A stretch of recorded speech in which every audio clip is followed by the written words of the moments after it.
Adam's garden.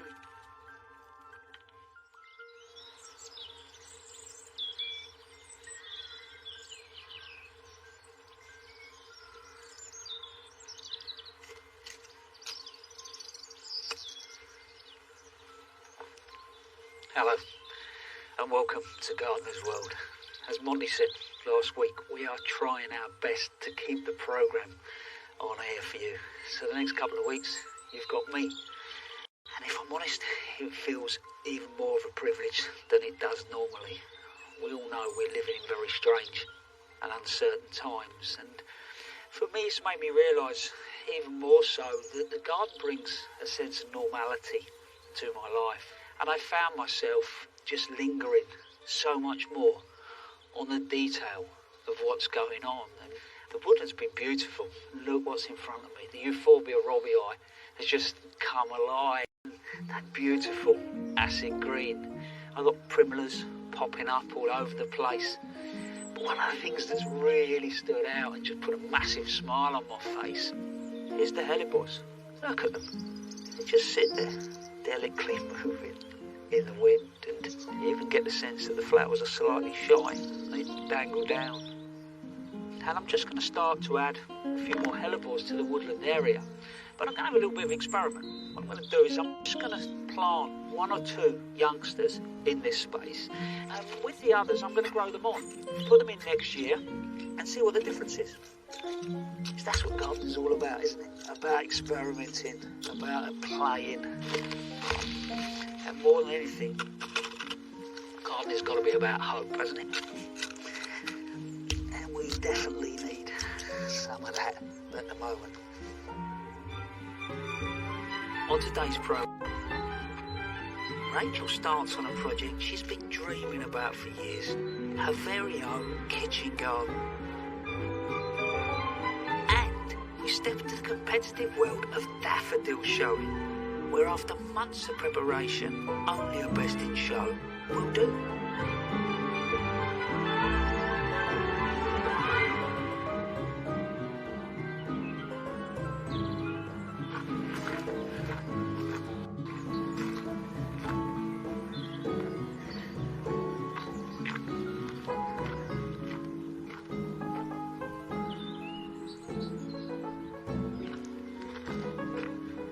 It's that time of year.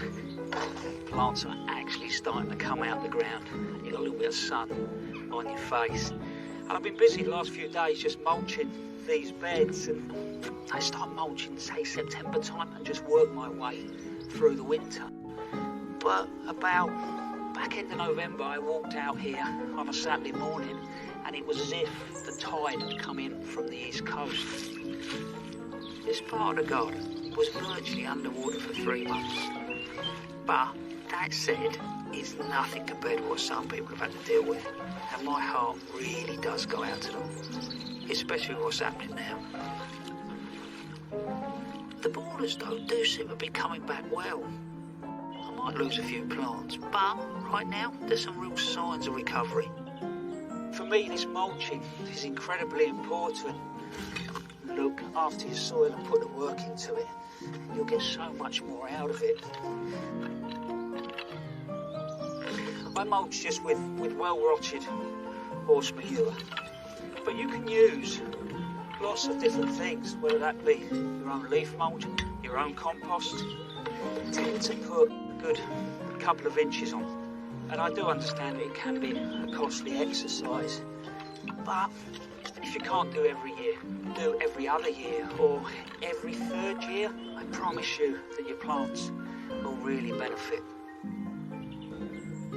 So we mulch through. Also, you might see these little strange canes all around my garden. They are there for a reason. I promise you, they're to remind me that I need to do certain things. Maybe I'll get to that age where I sort of have these really good ideas all the way through the winter months, and then I walk out the garden in spring and go, right, what was it I was going to do? But these ones are to remind me that I didn't like where these grasses were last year, so I want to move them. It's a great time of year if you want to move any of the grasses in your garden. Really good time. They prefer to be moved just as there's some warmth in the soil and they're starting to grow away. And I know there's a little spot where I just want to develop a clump of this Calamagrostis. And actually that's come out quite nice and easy. Much soil as possible. Get the last one out.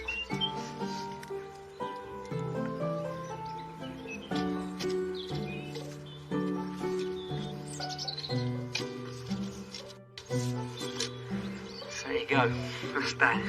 Funny, isn't it? You know someone for an awful long time. You even build a garden next to them at the Chelsea Flower Show, but you don't know that they've been carrying the same dream as you.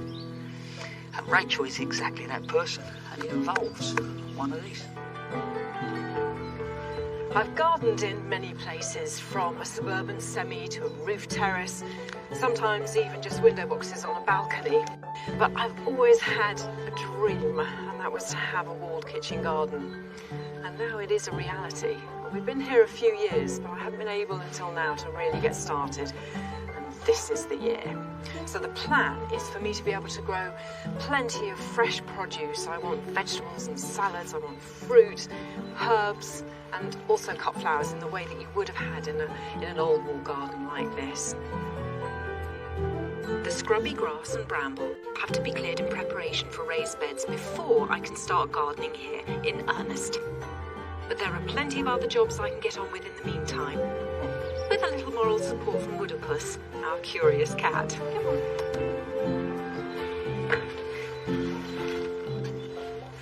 Given that I can't yet sow directly into the ground, I'm trying to think of all the things I can start growing just to give myself a head start.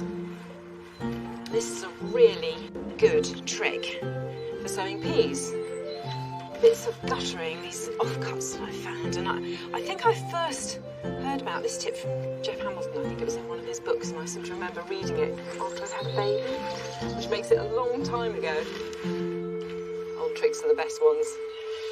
Right, so I'm just filling this piece with compost. I just sort of blocked this bit off to stop the compost falling out with a bit of duct tape, and I've left a little bit of a hole there for some drainage, and then at the other end there, I've just put one hole in there. Now this one is a sugar snap called Nairobi. My kids absolutely love them. All I'm going to do is use my finger to just sort of dib some holes in. Fairly close you can grow peas. And then just drop a pea into each hole. And the great thing about sowing them in guttering like this is because peas need individual sort of modules because they don't like the root disturbance. This is just a neater way of doing it. The trick is, once these have nicely germinated, you've got your lovely little seeds growing away, all nice and leafy, and you want to get them into the ground, then you dig a sort of narrow trench in the bed, and here's the next piece of guttering I'm going to sow. Using another piece, you sort of push that in along the side and use that to sort of push them along and slide them into your pre-prepared little trench. Garden date back hundreds of years, creating an ideal growing environment within them. And the outside face is sunny and bright, making it an ideal place for fruit trees. I've decided I'm going to put these oblique apple cordons in, and I wanted to do that because it means I'll get lots of different varieties along this wall. I can have something for eating, for cooking, for juicing. It'll be great. Growing an apple tree as a cordon just means that it's been trained on a single stem and pruned to a tight framework of short branches. They take up very little space, and so they're perfect for a small garden. The soil itself is great. It's just had a little bit of organic material added to it. I've also put the wires up on the wall, and these need a bit of space. Don't put them too close so that you get plenty of air circulation behind the plants. And then I've already got the bamboos in. They go in first so that then they're the guide for where you're going to plant the apples. Now, I'm using bare root maiden whips, which means that they're a year old, and they come like this. This one's actually already had a good soaking, and then I put it back in the packaging because you really don't want them to dry out for very long. You want to get it in quite quickly. We're nearing the end of the season for bare root trees, but they're well worth tracking down because they're much cheaper than containerised trees, and you get a wide choice of varieties. The one I'm planting is called Kids Orange Red. It's good for eating and juicing, and it lasts well. So if you store it after picking in mid-October, it can keep until the new year. So now what I'm going to do is just try and get roughly the right height here. And this is actually very important. What you'll notice is there's a sort of a knobbly bit here. And that is a graft union between the rootstock, which is everything from here down, and the scion, which is everything from here up. So what you've actually got are two plants married together in a perfect relationship where the rootstock will determine the vigour of the eventual tree and the top part determines the variety. So in this place we've got a rootstock that's fairly dwarfing, which I think is perfect for this because this is about a 6-foot wall. Very important that you don't bury the graft union, because what you don't want is for this part, the scion, to start sending out roots here, because then you're not getting the benefit of the rootstock.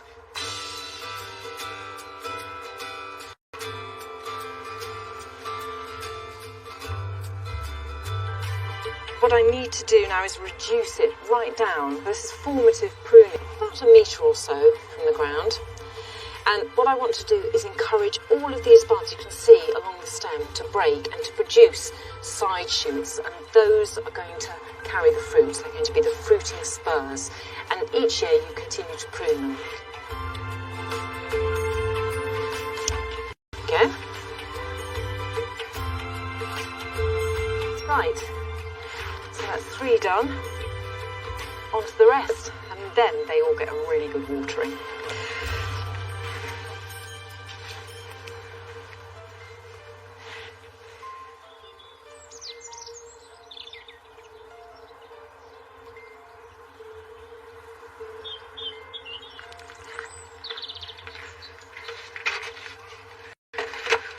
First of all, I want to wish Rachel all the luck in the world. I, for one, know what it's like to take on an old wall garden and try and bring it back to life.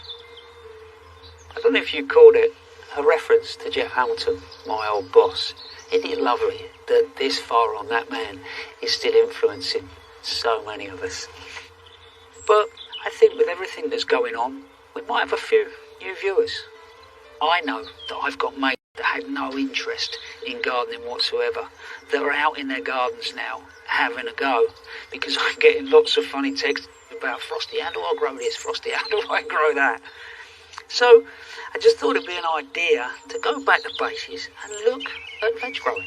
So what I've done is I've looked for a few containers that we just had kicking around, and all I'm going to do is sow some bits and pieces that are quite quick result-wise, but you could start off on a windowsill and then you could move out to the patio and just enjoy in the kitchen. So I found this old aluminium container which was left over from Christmas. I'm just making a few holes in the bottom of this. That means that any water that I put on top couldn't drain through. Now what I'm going to do is fill with compost. And what I've done is I've done a soil and compost mix. But that said, if you can't get out and you can't get your hands on any compost, just some soil from the garden. Hello, mate. Hello. Did you think that was dinner or something? It's not, mate. It's compost. So, if you are going to get soil out of the garden, make sure that it hasn't got big lumps of stone in it and run it through your fingers. So we fill that up. What I'm going to do is just roughly level across the top. You're paying no attention whatsoever in any of that, did you? Because of that. Need any more than that. So what I'm going to do now is just water that.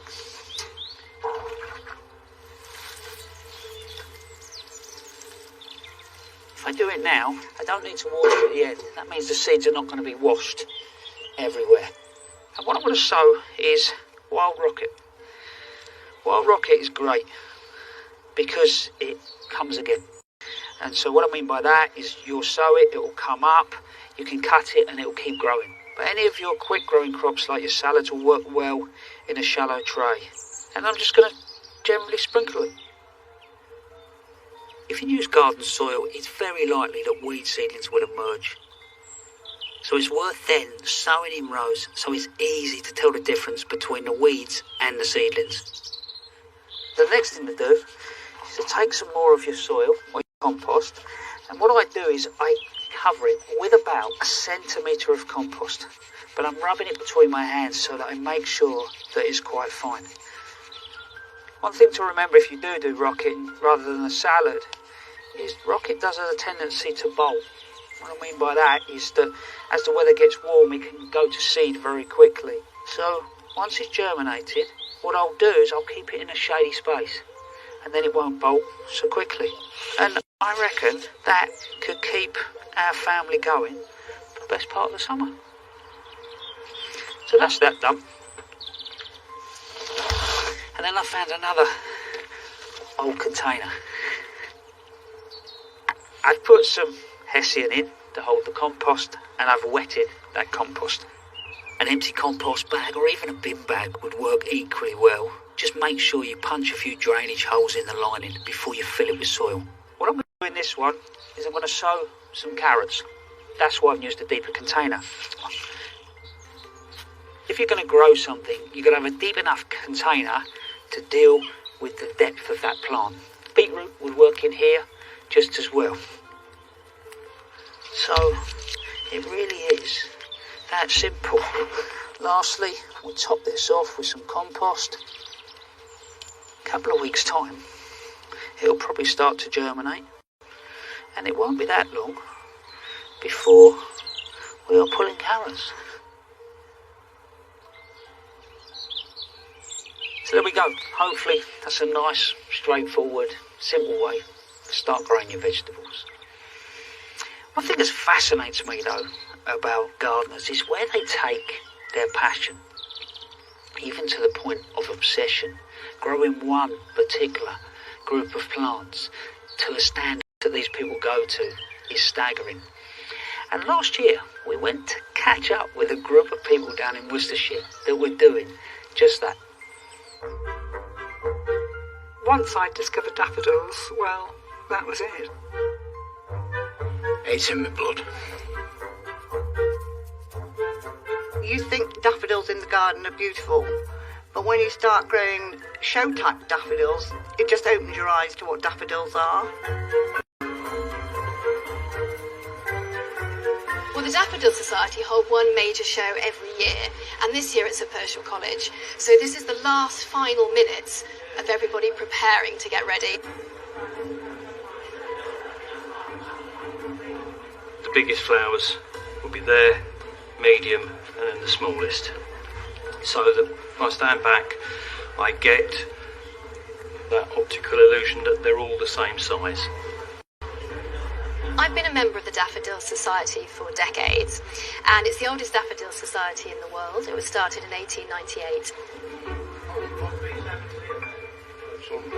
With the multi-heads, you want them all to be in one clump, I suppose, rather than them all facing different directions. So it looks like one flower rather than having lots of gaps in it. Well, there are so many different daffodils. So what they did, they divided them up into 13 different divisions dependent on their characteristics.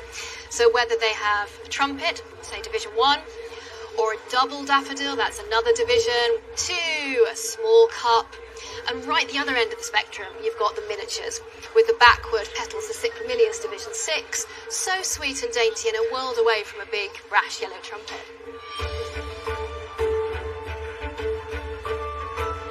This one's having some cup treatment at the moment, so the cups have to be nice and round, so they've got cotton wool stuffed up them at the minute. As long as he remembers to take the cotton wool out before it's judged, we're all good. What we're aiming for is to get the head up. We do something called clocking. When the actual flower opens, it may be off-centre like that. So you have to clock it just to try and get that top petal at 12 o'clock. So what we do, brush, wet the end and carefully take the pollen out. Well, Cyclaminus has to point downwards, so in the heat of the room they start to come up. So if you tie it down, it'll stay down, and the perianths have to sweep backwards, so that helps them sweep backwards as well. So it's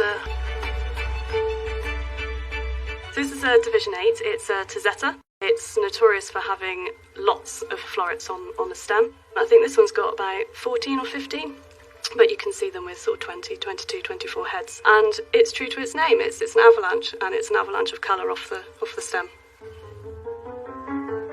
So the variety is called Crowndale. It's what we call a Division 4, which is a double daffodil. This is probably one of the best Division 4s that's ever been bred, partly because it's neat and it has colour. It's called Clive Fossils, and it's a 1 white yellow.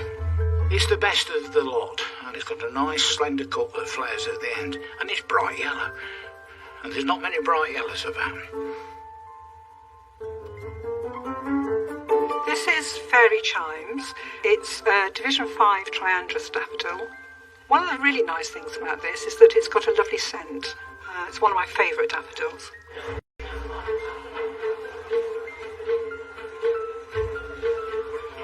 I've been going for about 25 years. I've never seen one that's got 10 out of 10. That one, the two petals on that are dreadful, aren't they? Yeah. The flower should be looking straight at you like this one. The poise of that is absolutely perfect. This one is slightly down, so it's not as good. We are looking for the perfect daffodil. When you're marking them out of 10, you very rarely find one that you give more than 9 to. Yeah. 7.5. If the flower got a 9, it would probably get best bloom in show. Never awarded a 10.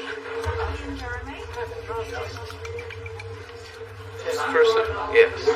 Well, this is really top secret. In this room, judges at the moment have brought in 60 of the best blooms from out in the main show into this room for the top judges to decide which one will be the best bloom in show. We don't know, that can go. We come down to just the 3. This is the presentation of all the trophies and the prizes. So it's really good to see all the culmination of everyone's hard work. Really exciting. Bloom in the show. Whoa! 1, 2 each. All being won by Ken Harris.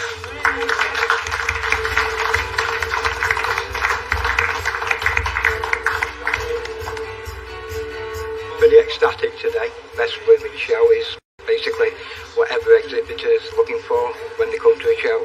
I'm pretty pleased, yeah. It got 8 out of 10. We judges can always find some minor fault, but an 8-point flower is very good. That won its division and also was champion bloom in the whole show.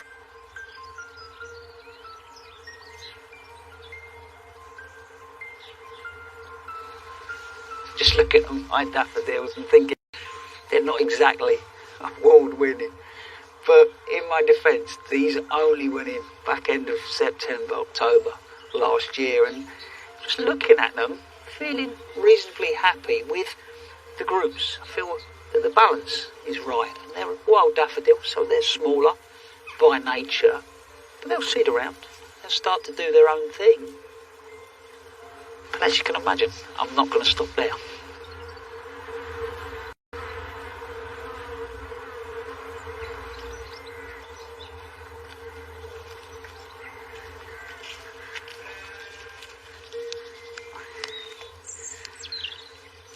As I said, I'm quite happy now with the spring colour. Then the wildflowers start to come alive, but I want to add some little jewels, pockets of colour that just pop up through the space. What I'm going to add is some alliums. This is an allium called Violet Beauty. Lovely domed head with a flat bottom to it. But the reason I'm using it is it's scented. Very soft, mild scent, but it is scented, so it makes it quite unusual.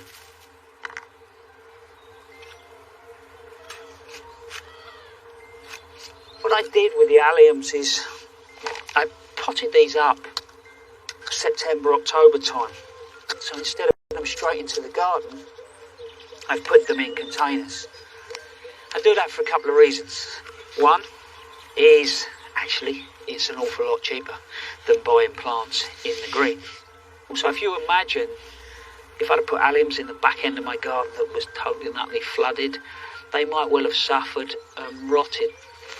And then lastly, if I plant in the green, the designer in me gets to control exactly where I put them. But I'm going to make sure that I pick the sunnier spots, because these do love sunny, well-drained conditions.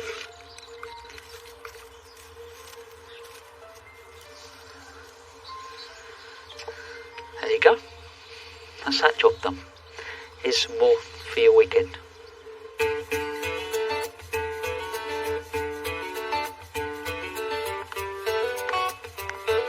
To give the seedlings the best start in life, it's important to grow them in individual pots so they've got no competition.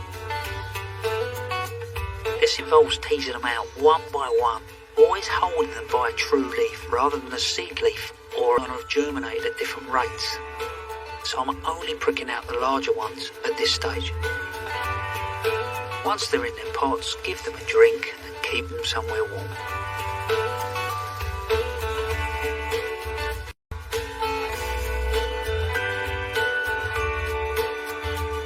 The time has come to check my rhubarb. A few weeks back I covered one of my plants with this terracotta falsa to help exclude the light and stimulate growth. He's now ready to harvest. The pale pink stalks are tender and sweet, ready for the perfect crumble.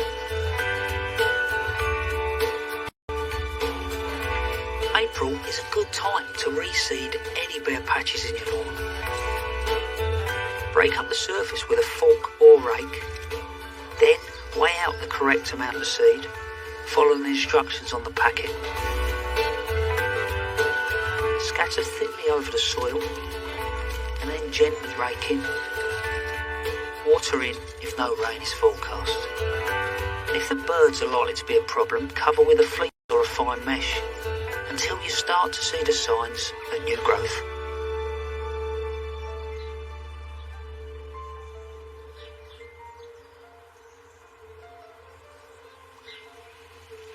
Well, that's nearly it from us this week, but I do hope you've enjoyed the programme.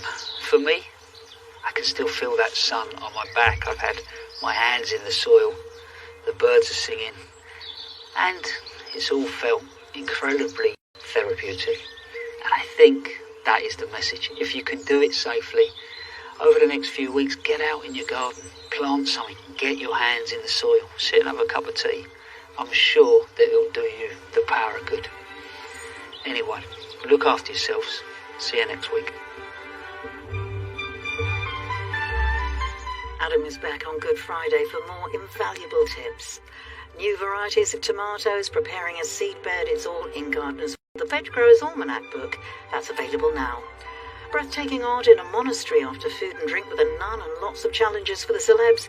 Pilgrimage, the road to Istanbul, next.